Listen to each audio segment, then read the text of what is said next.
Ok, pessoal, voltando aqui com as nossas questões sobre RUP. Vamos lá, questão 2012. De acordo com o denominado Processo Unificado, Unified Process, a verificação da qualidade do software é de responsabilidade da fase de transição. Antes de eu analisar essa questão aqui, deixa eu só falar algo para vocês que eu acho que eu não comentei no trecho introdutório. Eu mostrei para vocês que na criação do RUP, os três autores, o Bock, o Jacobson e o Rambaud, no artigo original, chamavam o processo que eles estavam concebendo de processo unificado. Tá? E depois o processo unificado, eles acabaram dando o nome de Rational Unified Process, né? Processo unificado da Rational. Simplesmente porque eles foram contratados por essa empresa, que era bem grande na década de 90, chamada Rational, que depois foi comprada pela IBM.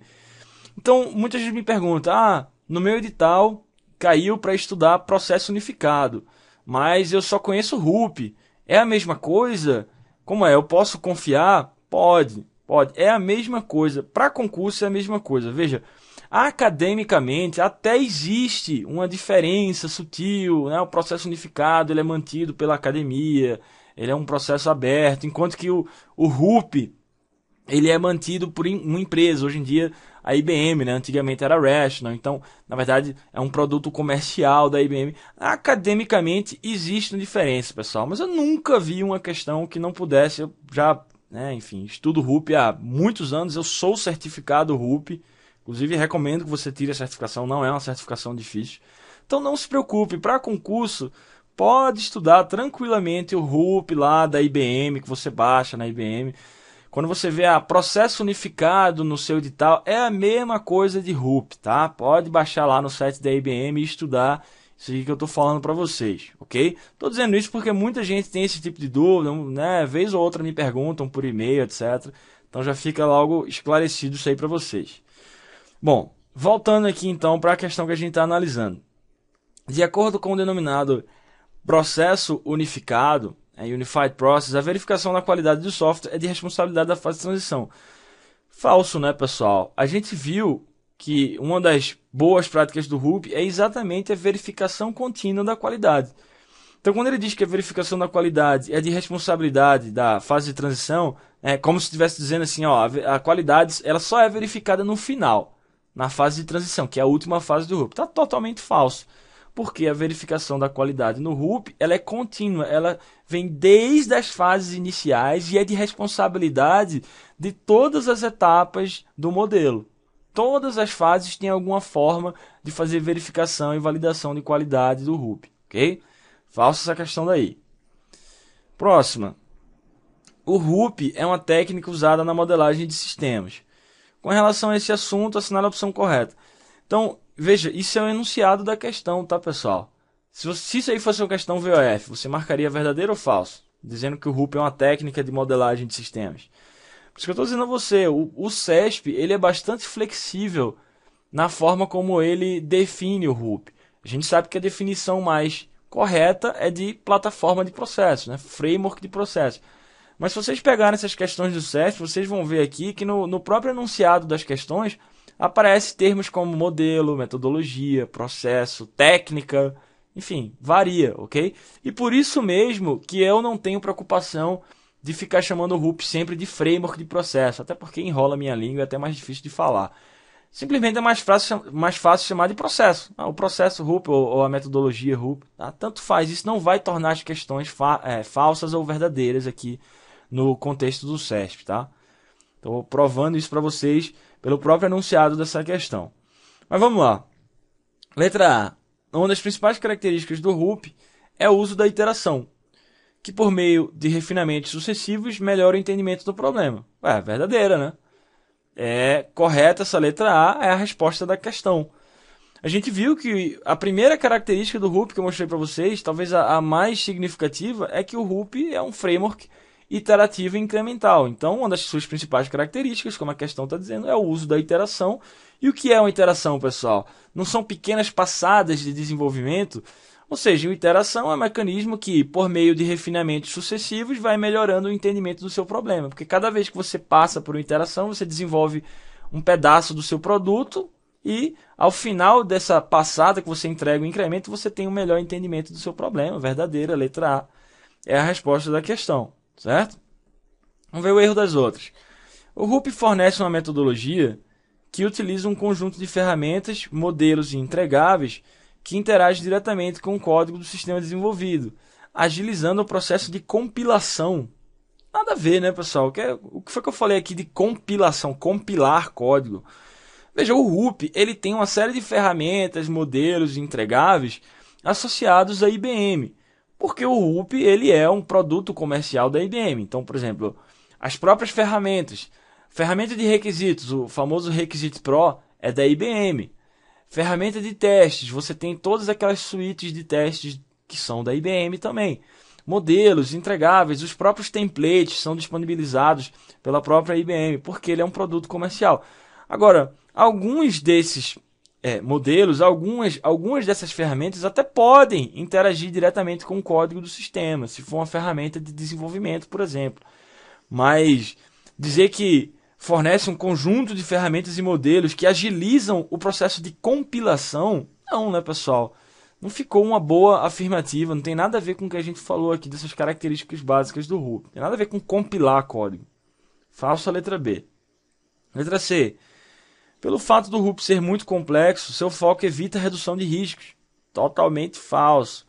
Essa fase é tratada diretamente na OML. Não existe fase de redução de riscos. E os riscos eles não são tratados na OML. E outra coisa, essa letra C diz que o Rup evita a redução de riscos. Pelo contrário, o Rup ele é planejado por riscos.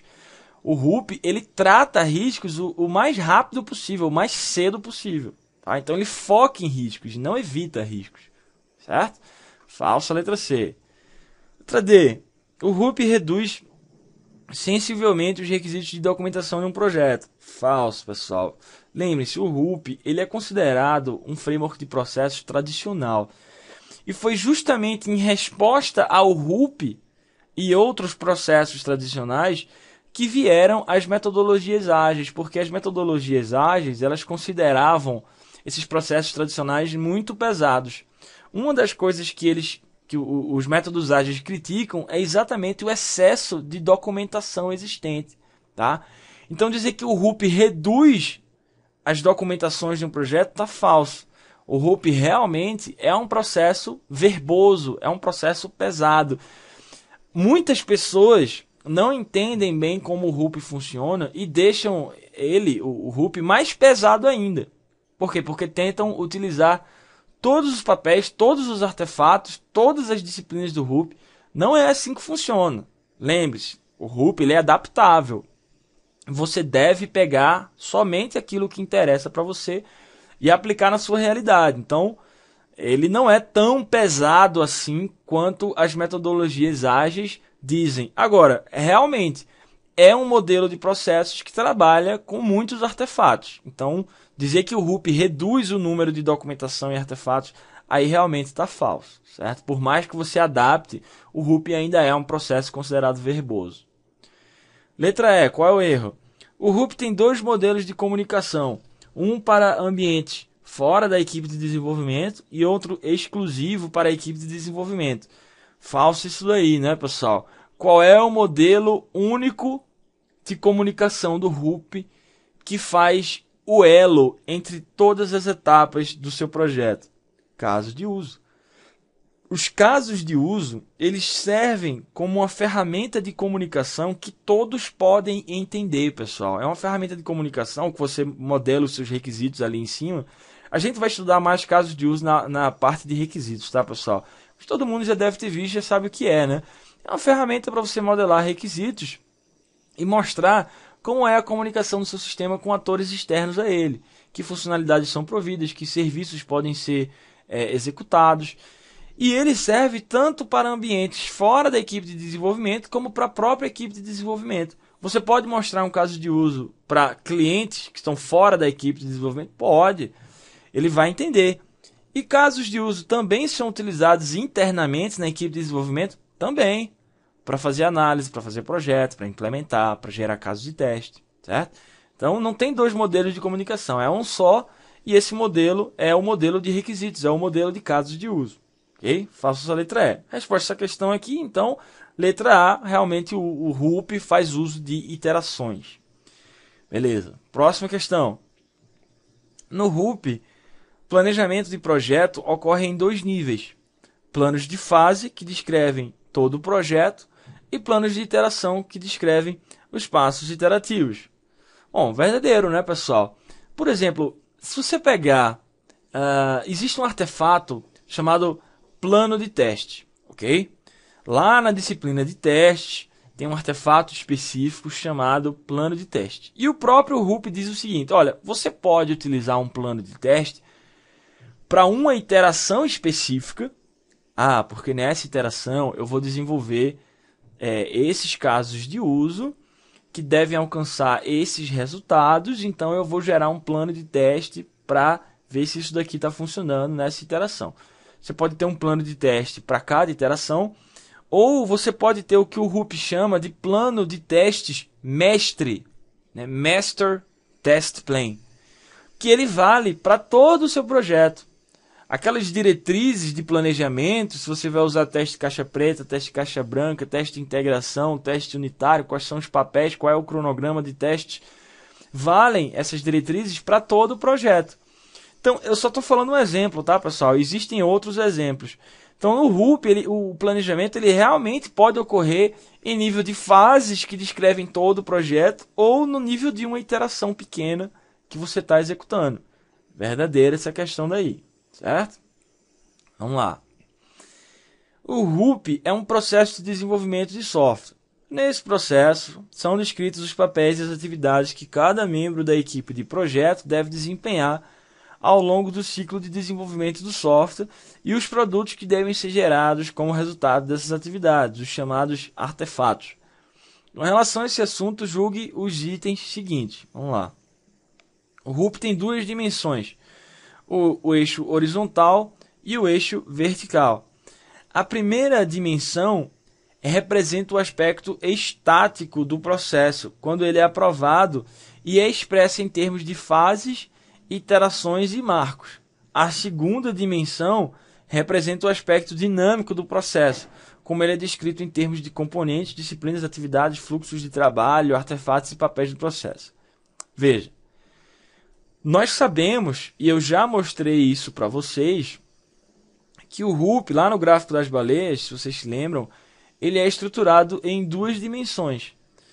Uma dinâmica e a outra estática. O eixo horizontal, da esquerda para a direita, é a dimensão dinâmica. E o eixo vertical, de cima para baixo, é a dimensão estática. A dimensão dinâmica ela é expressa em termos de fases, de fases, de iterações, de marcos, ou seja, ela é expressa em termos do passar do tempo do seu projeto. Por isso que ela é chamada de dinâmica, né? Porque o tempo é considerado. E a dimensão estática, ou também conhecida como a dimensão vertical, ela é aquela dimensão que nunca muda. Você sempre vai ter aquelas mesmas disciplinas, as mesmas atividades, os mesmos fluxos de trabalho dentro das disciplinas, independente do momento que você se encontra. Por isso que uma é chamada de dinâmica, a outra é chamada de estática. A dinâmica é a dimensão horizontal, a estática é a dimensão vertical. Agora, essa questão está errada, pessoal, por uma casca de banana. Tá? É até um pouco cruel, mas é o seguinte, você tem que saber que a primeira dimensão do RUP é a dimensão dinâmica.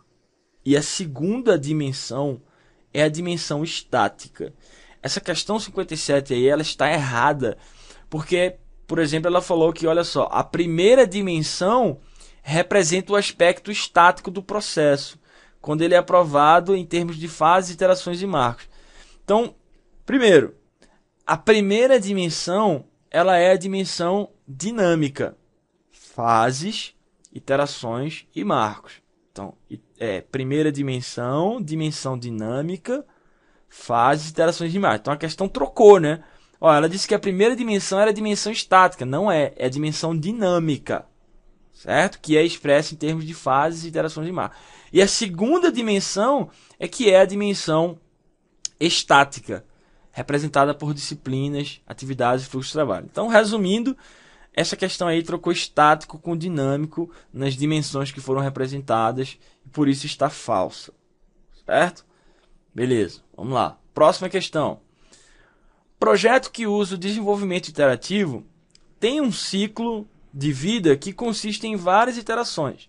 Uma iteração incorpora um conjunto quase sequencial de atividades em modelagem de negócio, requisitos, análise, design, implementação, teste e implantação, em várias proporções, dependendo do local em que ela está localizada no ciclo de desenvolvimento. Perfeita essa questão daí, verdadeiríssima. Eu falei, o que é uma iteração no Ruby? Nada mais é do que a passada pela sequência de disciplinas de engenharia do seu projeto. E essa interação, ela incorpora, pessoal, um conjunto quase sequencial de passagem pelas disciplinas de modelagem de negócio, requisitos. Por que quase sequencial? Porque dependendo da iteração, pode ser que você não tenha uma disciplina ou outra sendo executada. Você sempre passa por todas elas para analisar a necessidade de execução, mas nem sempre você executa verdadeiramente aquela disciplina. Então é um conjunto quase sequencial de atividades, certo? E ele diz, ó, essas atividades aí de modelagem de negócio, requisitos, etc., elas podem ocorrer em várias proporções, dependendo do local que está localizado. Sim, é exatamente o que eu falei, com várias ênfases, certo? Dependendo da importância que você dá a cada disciplina. Ele chamou as disciplinas aí, pessoal, de atividades, tá? Conjunto quase sequencial de atividades em modelagem de negócio, etc, etc. Mas uma disciplina contém atividades dentro dela, ok? Então, você pode interpretar dessa forma também, como essa questão colocou, tranquilamente, tá verdadeiríssimo. Vamos ver a próxima. Na denominada fase de elaboração, tipicamente o foco é inserido na maneira como se gerencia o requisito e como se gerencia o projeto. Falso, pessoal. A gente sabe que o foco da fase de elaboração não é requisitos. O foco da fase de elaboração é análise e design para projetar bem a sua arquitetura e entregar ela de maneira estabilizada à equipe de desenvolvimento, certo? Então, fase de elaboração não tem foco em requisitos e gestão de projetos. O foco em requisitos, por exemplo, ele é muito grande na fase de iniciação, certo? E o foco em gestão de projetos, na verdade, ele é distribuído em todas as fases, porque gestão de projetos é uma disciplina de suporte do Ruby. Então, se vocês pegarem o gráfico das baleias e olharem com calma, vocês vão ver que a disciplina de gestão de projetos, ela meio que aparece em todas as fases de maneira mais ou menos igualitária, certo? Então, falsa essa questão, não é o foco da fase de elaboração. Próxima. De acordo com o Ruby, a fase de concepção consiste basicamente de quê? Letra A. Desenvolver os componentes do software. Desenvolvimento, pessoal, tem a ver com a fase de construção. Veja, eu não estou dizendo, eu vou falar isso de novo, porque talvez seja a coisa que mais confunde a cabeça das pessoas que estudam Ruby. Tá? Essa é uma questão recente, de 2013. Então, olha só. Quando eu digo que desenvolvimento é o foco da fase de construção, é óbvio, né? Porque na fase de construção eu quero construir, eu quero desenvolver. Então, consiste basicamente em desenvolver componentes de software. Eu estou falando de fase de construção, lógico. Agora, quando eu digo que é o foco da fase de construção, eu não estou dizendo que desenvolvimento não ocorre nas outras fases. Ocorre. Pode ocorrer em todas as outras fases, do início até o fim, ok? Eu só estou dizendo que ocorre mais na fase de construção, porque existe uma maior ênfase na fase de construção, ok? Beleza, mas com certeza não é o foco da primeira fase, né? A fase de concepção, falsa letra A. Letra B, converter bases de dados. Esses requisitos, pessoal, de conversão, essas funcionalidades de conversão, normalmente elas ocorrem na fase de transição e não na fase de concepção. Por quê? Porque na fase de transição eu estou preocupado em implantar o meu sistema no seu ambiente-alvo. E normalmente isso envolve alguma forma de você converter dados, de você migrar uma tabela do sistema antigo para o sistema novo, de você migrar funcionalidades, converter bases de dados, como está sendo dito aí na letra B. Isso não é da fase de concepção. Falsa letra B. Letra C. Identificar os atores que interagem com o sistema. Bom, aí sim, né? Se na fase de concepção, pessoal, que é a primeira fase, eu estou preocupado com requisitos, e requisitos no Ruby é basicamente sinônimo de casos de uso, E casos de uso mapeiam atores que interagem com o meu sistema. Então, seguindo essa linha lógica de argumentação, a fase de concepção tem como um dos seus focos identificar os atores que vão interagir com o sistema e chamar as funcionalidades desse sistema, porque isso tem a ver com os requisitos do meu sistema e requisitos tem a ver com a fase de iniciação. Letra C, a resposta dessa questão, certo? Letras D e E estão erradas porque tem a ver com a fase de elaboração, certo? Protótipos executáveis, arquitetura, tem a ver com a fase de elaboração. Beleza. Próxima questão.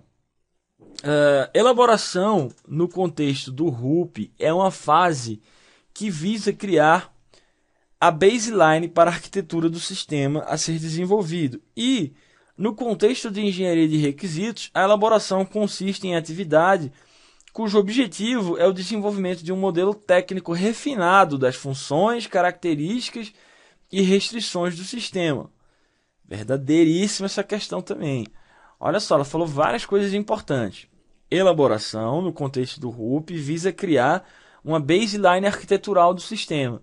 Uma baseline, pessoal, como o próprio nome já indica isso, é uma linha de base, é uma versão estabilizada, é uma fotografia daquele artefato que foi aprovada, que foi validada, verificada pelo seu cliente e que você pode confiar naquela versão. Isso é uma versão de baseline, certo? De qualquer coisa, pode ser de arquitetura, pode ser de modelo de requisitos. Toda vez que você gera uma baseline de alguma coisa, é uma versão aprovada e congelada no tempo, é uma fotografia confiável. Então, realmente, na elaboração, eu tenho essa preocupação em gerar a baseline de arquitetura. E, além de atividades de arquitetura, eu também estou refinando o meu modelo de requisitos. Veja, é o que eu falei para vocês. Requisito, o foco é maior na fase de iniciação? Sim, mas requisito é uma atividade que continua existindo nas próximas fases. Como essa questão colocou aí para gente. Ó. No contexto de engenharia de requisitos, a fase de elaboração ela está preocupada agora em refinar os requisitos que vieram da primeira fase. Refinar como? Através da adição de funções, de características, de restrições do sistema. Restrições do sistema é o que, pessoal? Requisitos não funcionais, por exemplo. Desempenho, segurança, usabilidade, confiabilidade e assim por diante. Certo? Então, continua existindo requisitos, só que com um foco diferenciado nas próximas fases. Verdadeira essa questão daí. Próxima questão. O RUP é um modelo de processo de desenvolvimento genérico e moderno, organizado em fases. Concepção, elaboração, construção e implantação, que separa as atividades em requisitos, análise e projeto. Mas a questão está toda errada, né, pessoal? Bom, ele é um desenvolvimento, é um modelo de processo de software genérico e moderno. Bom, pode até ser, pode até considerar, né? Apesar de que os modelos mais modernos são as metodologias ágeis. Mas vamos imaginar que fosse, dependendo do ponto de vista. Ele é organizado em fases, sim. Concepção, elaboração, construção e transição. Ok? Não implantação. Implantação é disciplina. Não é fase do RUP. Então já está errada aí a questão.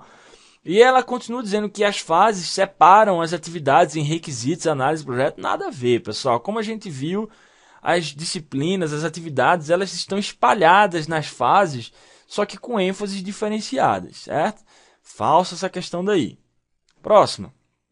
O processo unificado é um processo iterativo para a análise de projetos orientados a objetos, no qual o trabalho e as iterações são organizados em 3 fases principais: concepção, elaboração e construção. Bom, faltou a 4ª fase, né, pessoal? Veja, quando as questões do CESP elas citam um conjunto de elementos de maneira enumerada, de maneira taxativa, o que é que eu estou querendo dizer com isso? O trabalho e as iterações no RUP são organizados em 3 fases. Aí 2 pontos. Aí ele fala da primeira, da segunda e da terceira fase, mas não fala da 4ª.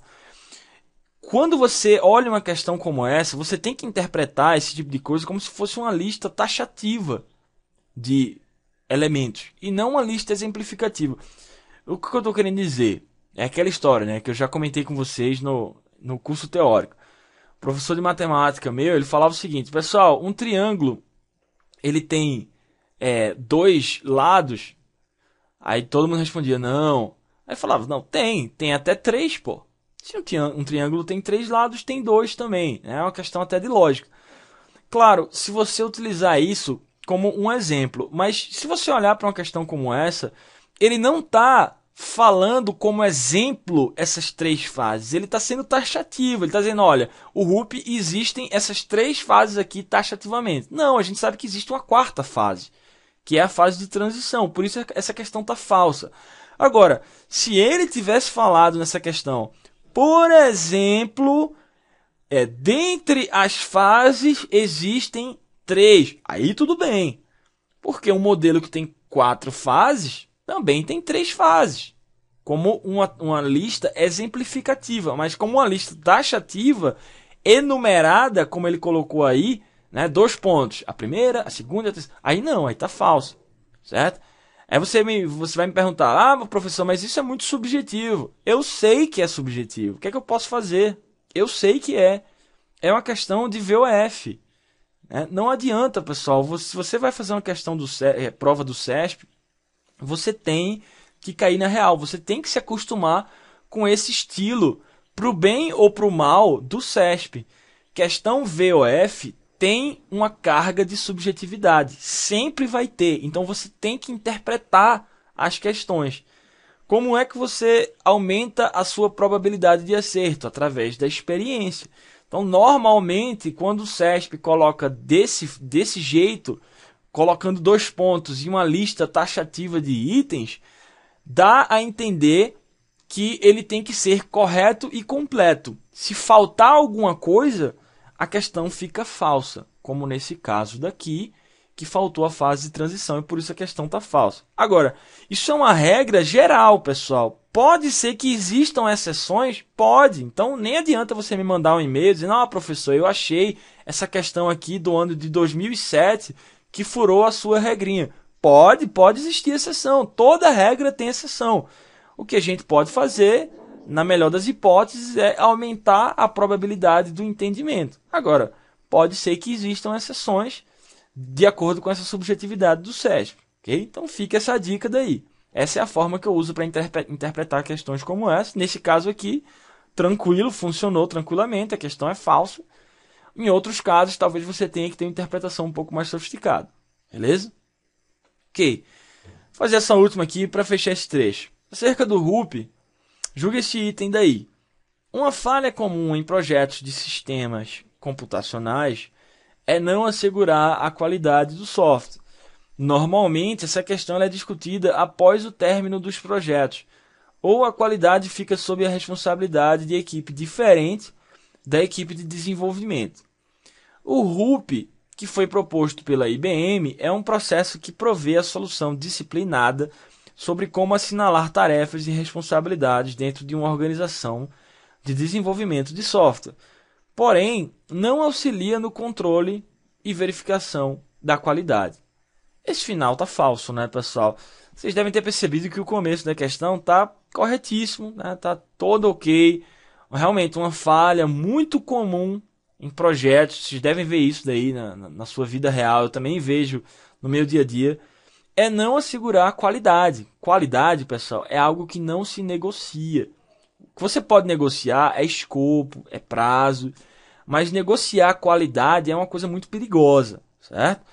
Então, normalmente, a questão da qualidade, se você não está atento a isso, ela é deixada de lado, ela é discutida após o término dos projetos. Ou a qualidade fica sob responsabilidade da equipe diferente da equipe de desenvolvimento. Isso não é bom. A qualidade deve ser algo que deve fazer parte do dia a dia de todos os envolvidos. E não só, por exemplo, eu não vou me preocupar com qualidade agora, porque no final do projeto a gente vai contratar uma consultoria que vai testar o software e vai dizer se ele está bom ou ruim. Não é assim que funciona. Você tem que se preocupar com qualidade desde o início. Certo? Beleza, está certo. Então o RUP proposto pela IBM é um processo que provê algumas soluções sobre tarefas e responsabilidades, porém não auxilia no controle da qualidade? Falso. Sabemos que uma das principais práticas do RUP é o gerenciamento e a verificação contínua da qualidade. certo?